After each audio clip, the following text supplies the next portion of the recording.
Welcome to Real Wisdom, where we dive into the real stories of remarkable women. Today, I'm excited to introduce Ellen Breth. Ellen's story is proof that midlife isn't about slowing down, it's about stepping up. She's a Gen X empty nester, rediscovering who she is outside of being a mom, a wife, and a caregiver.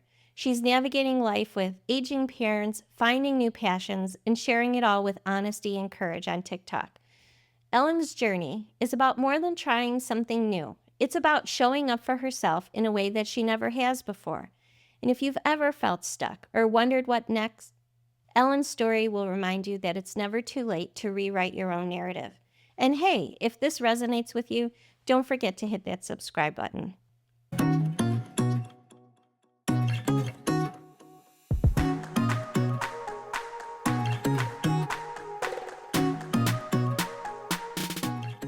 Hi, Ellen. I'm really happy to have you here with me today. You have gone through a lot of transitions recently between having an empty nest, helping to care for your parents, and even finding new and creative ways of expressing yourself. A lot of women in the community feel that this time in our life can really feel overwhelming. But at the same time, there's a lot of possibility there. Can you share with us a little bit about what your life has been like recently and maybe some of the changes that you're going to have to make? Sure. I think it was 2 years ago, I kind of found myself my youngest, they both were gone, both girls were gone, and the house was empty. And at the same time, my parents were kind of in this phase of some health issues were starting to happen. My dad was diagnosed with Alzheimer's. So that was going to cause some change in all of our lives. And then at the same time, I found myself just like, who am I now? My mothering, my parenting is way less now as my kids are out of the nest. So I'm not running around to activities. I'm not doing all of the volunteering. I'm not working. And so what does that mean for me? And at the same time, now I'm starting to help my parents more. And I realized nobody really not warned, but nobody really talked about this phase of life. You hear all about the terrible twos, you hear about the teenage years, or you hear about when they go off to college. And then nobody was talking about what happens when you're celebrating your kids becoming their own adults and all of the milestones that go with that, whether it's college graduation or engagements and weddings and then babies. At the same time, you may have parents who are facing healthcare challenges and mobility issues. And so where do you land? What does that look like? But then also taking time for you and making sure you have the oxygen mask on, so that you can help those others around you. So I just started kind of questioning, what does this midlife look like? And why is nobody talking about it? And don't get me started on menopause and perimenopause and postmenopause. I mean, those things, throw that in and it's a whole thing. It is a whole thing, and I would completely agree with you. Nobody, I feel they talk about it in bits and pieces. They don't let you know that chances are all of these things are going to start happening at the same time. Right. That's where it really gets kind of crazy is it's all happening at the same time. You can go through every emotion on the feelings wheel in a matter of an hour. And so it can be a lot. Yeah, I agree. Do you remember, because you now have an empty nest, do you remember what that first morning was like when the house is just quiet and like you said, your schedule isn't packed with all these activities? Do you remember what that morning was like for you? It was very quiet, very quiet. That I think is the one thing that really stood out to me is when walking down the hall from my room, knowing that both these other rooms were empty and that they weren't coming back anytime soon. And that was rough. And then going downstairs, getting my coffee, and that's when I would start to make lunches. And I'll be honest, I made my girls' lunches into high school, all the way through high school. That was one of my favorite things to do was make lunches in the morning. And so that was it was just kind of this, what do I do with myself? What do I do with myself? That was kind of rough. But by the same token, then it was like I would call up my friends and be like, "Hey, I would love to get together. Does anybody, look at your calendar?" And then we all kind of realized we don't have that calendar that revolves around the kids anymore. So it was like you could just text and be like, "We're going to go to dinner. Does anybody want to join us?" And everybody could. And so we started to be able to reconnect with friends that we were kind of hit and miss with. And so there was kind of this freedom and this reconnection with peers in the sadness and in the just weird, quiet home. But, it's strange because on one hand, you feel all of this emotion with the kids leaving, but then on the other hand, there, like you said, there's almost this little, well, we can't do that. We can't just, eat potato chips for dinner and nobody's going to judge us. You don't need to Yes. go the Yes, four-course meal cereal all is the time. now an acceptable form of dinner, and I'm okay with that. You spoke about starting to care for your aging parents, and I think it's a hard one because it comes up for so many women. I think you get to this point where you look at your parents and you realize that they need help now. Mhm. And I think adding on that extra layer of dementia or Alzheimer's. I've had my own experiences with that. It's really a rough stage. How are you coping with it, or what have you found that your parents need you to do? Well, I think this last year we have gone from, my brother and I were taking them, driving them to appointments because my mom also has some vision issues, just in her late age, and so she wasn't driving anymore. They lived in a rural area. She was fine, going to their little store in their rural area, but all of their doctor's appointments were in the city, and so it would require me to drive them to go pick them up and bring them into the city and do the doctor's appointments. And I've become transportation. I've become a sounding board. I've become the tech specialist and also kind of the healthcare kind of specialist as well, as far as insurance. And, when my dad was diagnosed with Alzheimer's, he had been doing all of the finances, all of the home stuff that was done. And so when my mom took that over, very capable and able to do that, but it's just that she had never done it really fully. And so it's a lot of just encouraging her that you're doing the right thing. And yes, this is the best way to do it. I feel like I've become kind of a sounding board for my mom. And then, as my dad's Alzheimer has declined, just really helping her with his care and making sure that he's safe. We did move them to be closer to us. So now they're in a senior living community. They're in independent living now, but it is a step up care community. So just kind of knowing that my dad might need memory care at some point as well. And then, throw in there an aggressive cancer diagnosis for my dad. And well, that just creates another level of steps. So getting them closer to me was really important. And they are now. And I am still learning what that looks like now that we're in the same town and neither one of them drive. That's become a whole new thing. And with appointments at least every week and, selling their house, it's a lot. It's a full-time job almost. It really can be. It really can be. And I think we're both, my mom and I together are both trying to figure out what it looks like. She doesn't want to ask for help. She has never wanted to ask for help. Mm.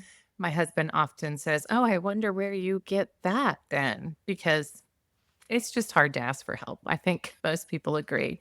So we're trying to figure out like how often am I checking in and asking her what she needs, but also she's having to learn when she needs something, she has to reach out and ask for it. And as my dad's diagnosis progresses, that's more and more, and that's fine. I feel privileged and honored that I have my parents here now and that I'm able to help them. I'm in a position where I am able to help them. And I think you still want your mom to feel that the sense of independence.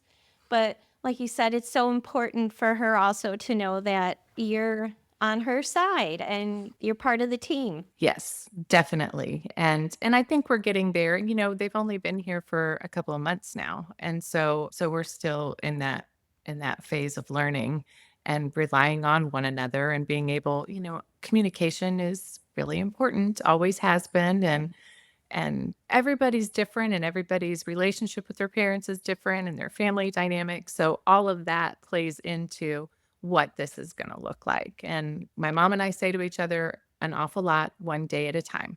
And that's kind of where we are. And my dad is just go with the flow. So that's good. Yes, exactly. And, at least this way your mom now has some support around her on a daily basis. I'm sure she's very grateful for you being so close. On the other hand, though, I think what gets lost sometimes, especially with caregivers, is that you also have to sometimes selfishly think of yourself. And I'm thinking that that's probably very hard for you, as it is for most women. Yes, it's very hard. I listened to this person on TikTok actually, and a lot of what she says is it's our turn to be selfish, Mhm. and that is a really hard word for me to take on. I never wanted to be called selfish in any way, but yeah, in caregiving, especially whether it's parenting your children or caring for your parents, there is an element where you do have to take care of yourself. And I tell my mom the same thing. There are some areas where she needs to be selfish to take care of herself as well so that she can better care for my dad. But it is really hard. It is really hard. And I finally kind of got to a place where I was just like, I just need an outlet, something that's just kind of fun and just for me. And so that's kind of why I started posting on TikTok, just because it was fun. It's a way for you to be creative. What was that moment when you posted your first video? How did you feel about that? And what were you expecting? Well, and I will tell you, like, I've been on social media for years. I'm on Instagram and it's been mainly just family stuff. And I have just been feeling this need, kind of, I think, and just to have an outlet. And also in the area of midlife and women in the similar situations. And so I just was like, okay, if I'm going to do something with this, if I'm going to write a blog or start something, a community for women in kind of a similar situation, I just need to start doing something. And so I just I've been on TikTok. I lurked on TikTok for years and never I think I had 10 followers and that was probably my kids and a couple of their friends, but none of my friends were on TikTok. So I was like, "Oh, I could go here and just try something." And so I kind of was like, "Okay," and I enjoy the editing, I enjoy that's the creative part of it for me. I think it's fun to find the music, and I'm a big '80s music girl, that is kind of my shtick, because I just never stopped listening to it, and I feel like lyrics speak volumes, and so I just enjoy that part of it, and so I had put together several different little videos, and it was just kind of one of those things, it was like, "Okay, you just have to hit that button, just hit post," and it was one of those things, I had my phone, and I hit post, and then I threw the phone down, and I was like, "Oh my gosh, I did it." So it was just like, "What have I done?" "What have I done?" And then I was just like, "Well, okay, I'm fine. I lived through it. So let's post another one." And so I just started doing stuff that way. And a couple of things have really, I think, resonated with some people, and the caring for aging parents was one of them. And so I'm just like, okay, well, this definitely, there are other people in the same situation who are dealing with it. And so we're just going to keep being creative and seeing what we can do. When you find that there's this whole group of women who are going through the same thing and you get that feeling of, yeah, that's happening to me too. Like, I get you. Did you feel like you kind of got that Yeah, women were connecting with you because of those things? definitely, definitely I did. And yeah, and then however the algorithm works, when you start engaging with those women, then you just start finding more and more women who are in experiencing the same thing. And I really enjoy it because I love seeing how everyone expresses themselves in midlife, whether it's with humor or music or just raw honesty. I think there's room for all of it. And so it's been really fun to kind of get to know um, other women who across the nation who are going through the same thing and kind of feel the same way. And again, we're all so unique in how we approach midlife, but there are some universals that we're that we're all dealing with. I first really started because I do love TikTok. I'm not going to lie. You can't look away. Oh, It on some days, it just feels like a really good release. And, I think it started during COVID when we all had a lot of time on our hands. And a few months ago, I interviewed a woman. Her name is Angel James, and she has a really big TikTok following. And I related to her because the same. It was the 80s music, and she's really cool, and she's, putting herself out there. And it's not easy. And when we talked, she said the same thing. In the beginning, it's fun, but it's also still scary because you're sharing parts of yourself with everyone in the world, with strangers.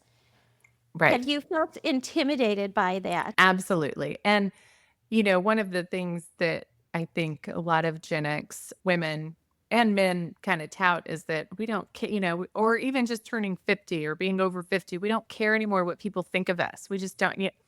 Yeah, we say that, but I do. And that has been the most intimidating thing I think about TikTok is that it is such a huge platform. And there are a lot of people who are on there just to cause drama or, I mean, just people can say anything on it and in the comments. And that, from a 27-second video of me, I didn't expect, not haters, but I didn't expect negative comments. No. Maybe I should have. So, but I think that's been good for me in a way too, is just kind of remembering I know who I am.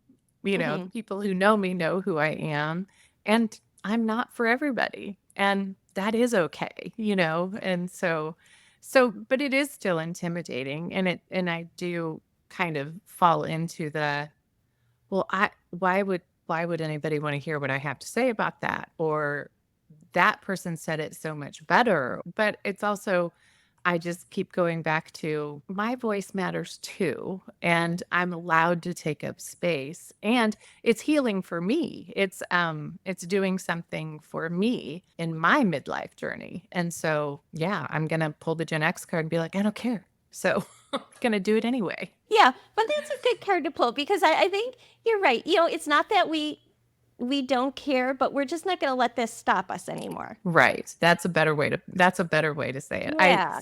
When I am scared about something or if I'm intimidated or if I'm feeling unsure, I kind of have an internal dialogue that never stops, I think. But one of them that I've trained my internal dialogue to say, "Yeah, you're right. Let's do it anyway. Mhm. Let's do it anyway." And that kind of causes me to push the button, I guess. Now that you're a little more active on social media, has it changed the way that you connect with people either online or in your own lives? Like, do your friends now know that you have a TikTok channel? They do. They do know now. I did kind of share it with a few people and I'm sharing it. I'm sharing some of my stuff more on Instagram as well. So I'm getting great responses. And so yes, I think it has helped me communicate in an online space better, but also with my friends. It has created some conversations largely around this whole sandwich generation. I mean, because we're all going through it. We're all, having these great milestone moments with our kids and then also dealing with the hard stuff of aging parents. And so it has created some good conversations and some good ideas from people. So I mean, I'm constantly inspired by social media and my community, my personal community. I love that. It's having those conversations that we normally wouldn't have. It really forces you outside your comfort zone. Definitely, definitely. And that is something that I've not always been good at. Being on camera does not that's not out of my comfort zone. I'm fine talking to people. I'm fine being in front of people. That's not out of my comfort zone. It's when it becomes really personal that it is beyond where I'm comfortable. And so this I think has really helped me open up a little bit more because that's the other thing too is nobody wants to watch someone who's inauthentic. And so and you can only fake it for so long. And so it has really helped me kind of tap into what am I really feeling about these things and how can I share that in an authentic way, knowing that my way will always involve music from the 80s and will always probably have a little bit of a sarcastic edge to it. But I think that's a Gen X thing too. I agree. And, I just find that music meant so much to our generation. And I'm sure other generations are like, oh, please, like music is everything. But 80s music, like, you couldn't get any cooler than that. That's all I got to No, no, and I was fortunate. I got a job in high school working for the local top 40 radio station. It was not a glamorous job. In fact, I think they called me phone monkey because I just answered the request line. Do you remember calling and making a request to a radio station? That was me. I was like, "What's your request?" So, and I will just tell you, just in case any Gen Xer is under any delusion that they took those requests seriously. No, there was just somebody live answering the phone and not even writing it down. So Oh, I don't really want to hear that today. there was no choice. It was you were given a list of the songs to play and that's what you played. So, but that's where my love for, I think, for really pop music and especially during the 80s, I just never stopped listening to it. And the lyrics now just hit a little different, and so it's just kind of fun to kind of think about, okay, what does that song mean in this midlife season of mine? Why does it hit different? And so I'm just kind of having fun exploring that. Do you have a song that you feel represents this time of your life?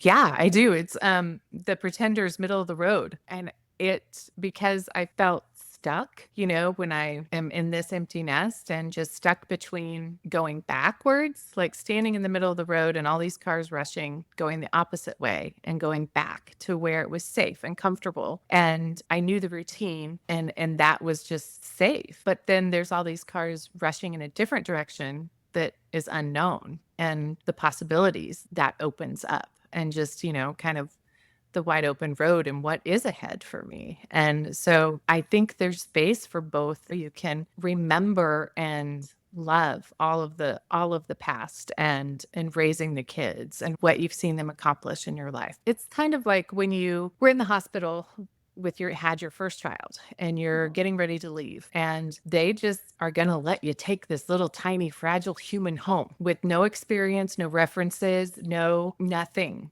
And I just remember being like, what have we done? What are we going to do?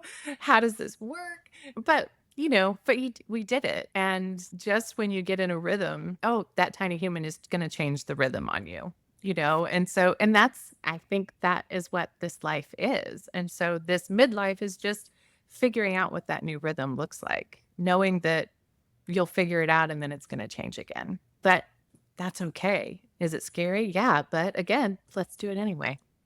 Yeah, yeah. Oh, that's such a good analogy. But I do remember that moment, and nobody even asks. Like, there's no qualifications, or you don't sign off on Nope. anything. You're like, "Here's your baby," and you're like, Right? Yeah.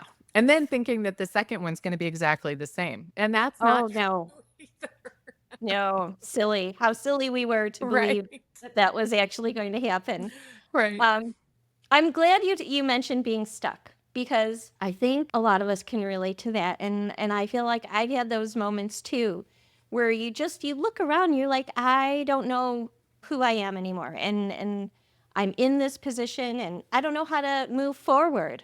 And it sounds like you felt that way too at times. Do you have any advice or tips to kind of get unstuck? I always think therapy is really great. And I had a great therapist who really kind of helped me tap into what my kind of passions were as a youngster and my values. And I think there are some good exercises to do to kind of figure out how you have changed, because we all change based on our life experiences. And so I think looking back is a really great thing to do and kind of remember what it was like to be unhindered, just to be a kid and to be free to express yourself in the only way that you knew how, and to love things, like be passionate about whatever it was, playing or art or whatever it was at that time. And then now, what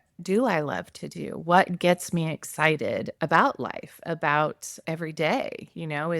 Is it creating something? Is it being outside? Is it sewing, or, whatever it is? Kind of take inventory of the things that really get you excited. And then also something that I really appreciated doing was figuring out what my values are. Just what do I value in life? And Brene Brown has a great list of values, and I can't remember the name of the book off the top of my head, but she, I think even on her website, has a great list of values, and there's a ton of them.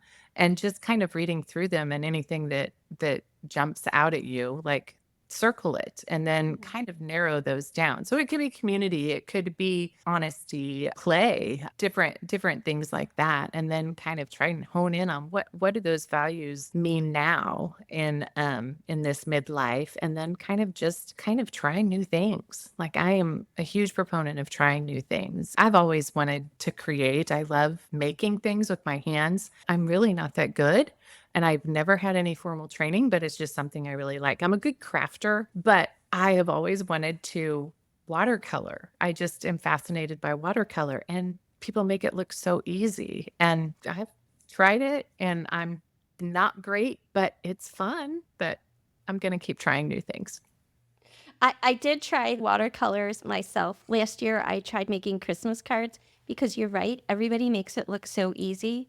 And I thought I could watercolor some Yep. trees, and not quite. And yeah, But I mean, I can. They're not going to look like hers or his, yes, but but it is quite a fun doing it. yeah. And I love to hear that you have a creative side. Are you embracing that a little bit more? Yeah, I mean, I am doing more writing. I used to write for work, and I've always wanted to write for me, I guess. And so I am taking time to write more for me. And what that looks like, I don't know. I mean, I've always thought I would write a book. I don't know if that'll happen, but I see a lot of other women my age doing it, or even older, like publishing their first book, in their midlife or later in life. And so I'm like, yeah, maybe I could do that. Why not?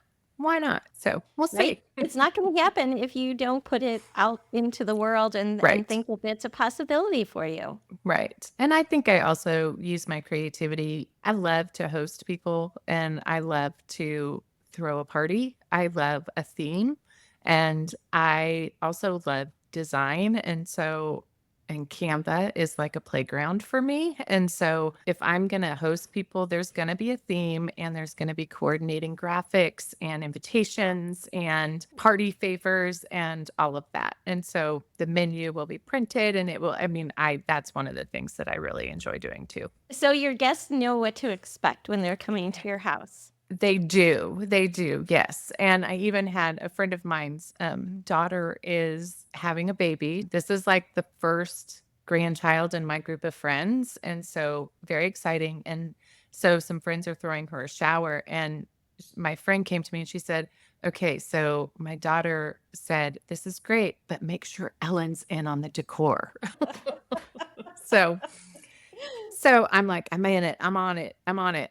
Give me a theme. Oh, so you have a reputation even amongst the next Yeah. generation. A little bit. There's one more thing I feel too that goes along with being stuck, and that's the feeling of invisibility. Mm, And I think when you're in midlife, we go through a lot of different things and we lose sight of ourselves. Maybe you've had that feeling sometimes too. If you have, how have you talked yourself out of that? Or mm, made yourself feel that you wanted to be seen again and that you didn't want to right. hide from the world and things that were going on around you? Yeah, I think my invisibility, I think the way that I saw it was that I was just a mom, or a coworker, or a wife. I had all of these roles assigned to me, and while they are all me, it didn't I think there was part of me that was just like, but there's me. But, like, aside from those roles, why doesn't anybody see me? because I think you just get defined by your roles a lot when life is moving fast. So I think it was a couple of years ago when I just was kind of like, I want to be seen. I don't know that I ever cared too much about not being seen because I'm kind of give me a role and let me accomplish it. And so I had my roles and I'm going to do this. I'm going to work at this and do it well. But then when those roles kind of got all switched up, then it became, what do I want seen about me? And so that's when I just kind of started writing more and kind of thinking, oh, maybe it would be okay for other people to read it, not just me, or other people to see me. And kind of just giving myself permission, I think, became a big thing. Just giving myself permission to be seen. And whether people want to see me or not, again, that Gen X attitude, this is me and I'm going to be seen, and not everybody's going to like it. And that's okay. That's okay. Social media has a way of kind of drawing this in. And what has been your biggest takeaway from that experience? Well, I will tell you, my biggest takeaway is I don't get it, or I don't understand the algorithm, and I don't know that I'm supposed to. So that's okay. But I think my biggest takeaway is just post, and it's okay. I see people on TikTok talking about, I have low views on this, and to me, I'm in such an experimental phase still that I'm just like throwing stuff up there. And again, a lot of it is just silly and fun. And in fact, my girls were home for Thanksgiving and I said, "Oh, you're doing a TikTok with me." And they were like, "Really?" I'm like, "Oh, really? No, really, you are." And it was just how many of these 80s one-hit wonders do you know kind of a thing. And I had my year that I was born above my head and then theirs, and they were kind of in the background. Of course I knew every song and I'm dancing like the video or whatever. And I know they know them, but they were like just kind of giving me the total side eye and everything. And that, for whatever reason, is the TikTok that has gone crazy. It's got over 350,000 views and comments and everything. And so I'm just like, it was fun, and I'm glad that we did it. But again, there are other things that I feel like I'm pouring my heart out in, and it's just, and it's like, it is resonating with a few people, and that's okay. That's fine. Yes. So I am just throwing all kinds of stuff up there and seeing what sticks. And if it sticks, I don't get it. Again, total experimenting and having fun. And it allows me to be a little creative. So that's what I've learned about TikTok, which is not a whole lot. Did you tell the Sorry. girls, hey, did you see Oh, what yeah. mom did? Oh, no, and in fact, my youngest, she's, 22 now, and she's like, "You mean to tell me it's my mom that's causing me to go viral and not one of mine from when I was in high school?" I'm like, "Yeah, sorry. It's a Yeah, flex." see, we've got it all figured That's out. If you just right. only listen to us, life would be so much easier. Right, right. Yeah. Oh, I love that. 'Cause I want to get to know you a little bit better than I think any of the things that you sort of put online or that maybe other people know about you. And that is, what are 3 things that you have in your bag or your purse that you must have with you at all times? And what are the stories behind them? Oh gosh, 3 things in my bag that I have to have all the time. Well, I mean, I call it lip tap, not lipstick, but like chapstick. There's one in every room of my house. That is always in my purse. So I don't know what that says. It says I have dry lips. Like Whenever I ask someone, the first thing that they say, but I have everybody has a name for it. Bee balm, lipstick, lip tap, yeah, you name it. I don't know. It's a must thing. So that is always in my bag wherever I go, whichever bag I have. I like bags. I have a lot of bags. So there's one in every bag. Let's see, what else do I always have? Bubblicious. Here's part of the reason is because I don't like a heavy bag. So Okay. there are only the essentials in my bag, which is lip chap and my wallet and pens. Pens, I do love a good pen. So Okay. yes, like if somebody asked to borrow a pen, I'm kind of like, uh, okay, but give it. And I watch my pens like a hawk. It's kind of sad. No, it isn't. I have a funny story to that. I do like my pens also, and there's one that I really like to use for journaling. It's this pink flare. I don't know why, but I couldn't find it. And I was throwing the house upside down and blaming my husband. He's like, why would I be taking the pink flare pen? I'm like, I don't Yes. know. But if I Yes. find it down in your office, there's going to be hell to pay. Right. And mine is my rose gold Sharpie. Before we go today, is there one piece of wisdom that you'd like women to know so that they feel comfortable putting themselves out there and moving forward and, being part of the Gen X community and not being afraid to say so? Yeah, I would say, regardless of any defining factor of you, you matter and what you have to say matters. And when you are able to speak what matters to you, then things change. One thing that I forget that I did want to ask is where can we find you lip syncing 80s songs? Oh, great. On TikTok, my handle is my mixtape musings.